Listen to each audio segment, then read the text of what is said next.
Guys, আসসালামু আলাইকুম। Welcome back to my daily blog. আজকে আমি মেলায় গিয়েছিলাম। মেলায় গিয়ে কি কি করলাম, কি হয়েছিল সবকিছু আজ তোমাদের সাথে শেয়ার করব। তোমরা যারা আমার ভিউয়ার্স আছো, তোমরা বুঝতে পারছো কিনা জানি না, আমি কয়েকদিন যাবত অনেক বেশি ইরেগুলার আমার ভিডিওতে। আমার ভয়েসে তোমরা কিন্তু এখন পশু পাখির সাউন্ড পাচ্ছ।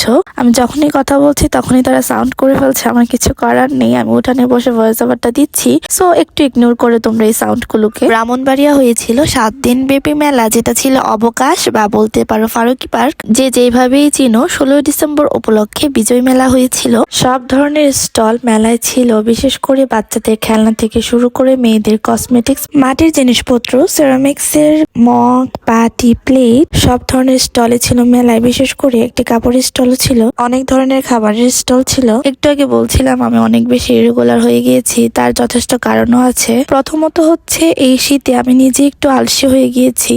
দ্বিতীয়ত দেশের যে পরিস্থিতি, সেই পরিস্থিতিতে আমি আসলে নিজে রুটিন মাফিক চলাফেরাটা করব সেটা পারছি না। এখন অনেকের কাছে মনে হবে আমি নাকামি করছি, আমি একটু বেশি বলছি। না, একজন নাগরিক হিসেবে আমার যতটুকু ভাবা দরকার, দেশকে নিয়ে যতটুকু বলার দরকার, আমি শুধু ততটুকুই বলছি। আপনারাও বলুন। আমরা যতদিন আমাদের কথাগুলো হাদিদের উপর চাপিয়ে দিব, ততদিন বিপ্লবী হাদিদের জীবন যেতে থাকবে। আর সেই হাদিদের জীবনগুলো আমাদের কাছে অনেক বেশি মূল্যবান, বিশেষ করে দেশের কাছে অনেক বেশি মূল্যবান। তাই আমরা সবাই মিলে ভাবি, দেশের জন্য ভাবি, দেশের মানুষের জন্য ভাবি, একে অপরের জন্য ভাবি। তাহলে হয়তো আমাদের ইনসাফ নিয়ে লড়াই করতে করতে কোনো হাদি আর মরবে না।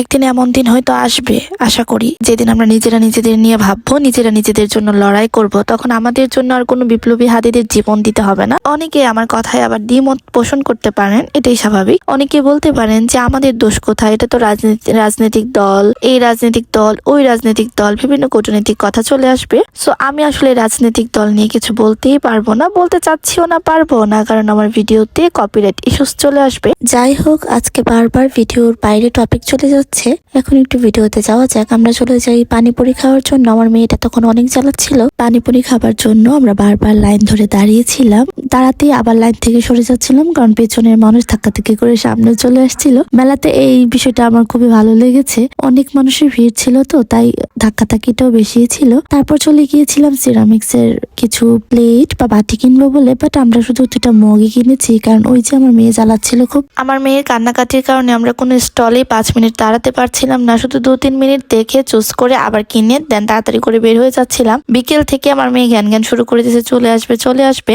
আমরা তো অনেক পরে আসি, সন্ধ্যার সময় আসি, অনেকক্ষণ ওকে অনেক কষ্ট করে রাখতে হয়েছে। সন্ধ্যার সময় মেলার সৌন্দর্য আরো বেশি বেড়ে গিয়েছিল, চারপাশে এত লাইটিং ছিল। এই পাশে হচ্ছে খাবারের আইটেম গুলা ছিল, খাবারের স্টল মেনলি ওইখানে। তারপর চলে গেছিলাম মাটির জিনিসপত্র দেখার জন্য।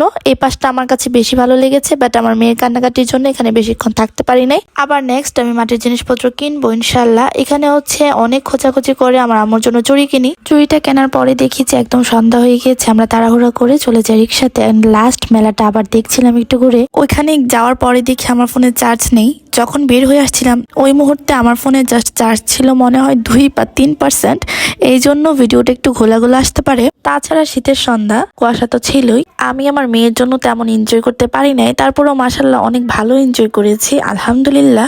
এখন মেলা শেষ হয়ে গিয়েছে, আমি যতদিনে ভিডিওতে আপলোড দিব ততদিনে। সো আল্লাহ যদি বাঁচিয়ে রাখে, যদি আমার তৌফিকে থাকে, তাহলে ইনশাল্লাহ একদিন আবার মেলাতে যাওয়া হবে পরের বছরে। যারা যারা এই পর্যন্ত আমার ভিডিওটি দেখেছেন তাদের সবাইকে অসংখ্য ধন্যবাদ। ভিডিওটি ভালো লেগে থাকলে অবশ্যই লাইক করবেন। ভালো থাকবেন, সুস্থ থাকবেন। আল্লাহ হাফেজ।